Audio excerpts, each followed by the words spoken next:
2010ರಲ್ಲಿ ದುಬೈನಿಂದ ಬಂದಿರುವಂತಹ ಒಂದು ಏರ್ ಇಂಡಿಯಾ ಎಕ್ಸ್‌ಪ್ರೆಸ್ ವಿಮಾನದ ಒಂದು ಅಪಘಾತ, ಒಂದು ಘಟನೆ ನಡೆದಿದೆ ಮಂಗಳೂರು ಏರ್ಪೋರ್ಟ್ನಲ್ಲಿ. ಆ ಘಟನೆಯಲ್ಲಿ 158 ಪ್ಯಾಸೆಂಜರ್ಸು ತಮ್ಮ ಜೀವವನ್ನು ಕಳ್ಕೊಂಡಿದ್ದಾರೆ. So every year from 2010 every year ನಾವು ಇಲ್ಲಿ ಈ ತಣ್ಣೀರ್ಬಾವಿ ಹೋಗುವಂತಹ ಈ ರಸ್ತೆಯಲ್ಲಿ ಒಂದು ಸ್ಮಾರಕವನ್ನು ಮಾಡಿ ಪ್ರತಿ ವರ್ಷವೂ ಕೂಡ ಇಲ್ಲಿ ಬಂದು ಜಿಲ್ಲಾಡಳಿತ ವತಿಯಿಂದ ಶ್ರದ್ಧಾಂಜಲಿಯನ್ನು ನಾವು ಆಚರಿಸ್ತಾ ಇದ್ದೇವೆ.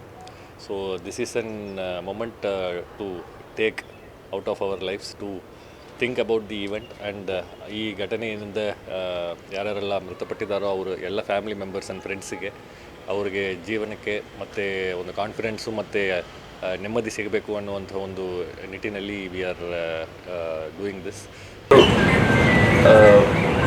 158 ವ್ಯಕ್ತಿಗಳ ಮರಣ ಸಂಭವಿಸುತ್ತಿತ್ತು. ಈ ಒಂದು ಮರಣಕ್ಕೆ ಒಂದು ಶ್ರದ್ಧಾಂಜಲಿ ಸಲ್ಲಿಸುವ ಒಂದು ಉದ್ದೇಶದಲ್ಲಿ ಈ ಒಂದು 5 ದಿನ ನಾವೆಲ್ಲ ಸೇರಿದ್ದೇವೆ. 1 ನಿಮಿಷ ಮೌನಾಚರಣೆ ಮೂಲಕ ಎಲ್ಲ ಆತ್ಮಗಳಿಗೆ ಚಿರಶಾಂತಿ ಸಿಗಲಿ ಅಂತ ಹೇಳ್ತಾ 1 ನಿಮಿಷದ ಮೌನವನ್ನು ಆಚರಿಸೋಣ.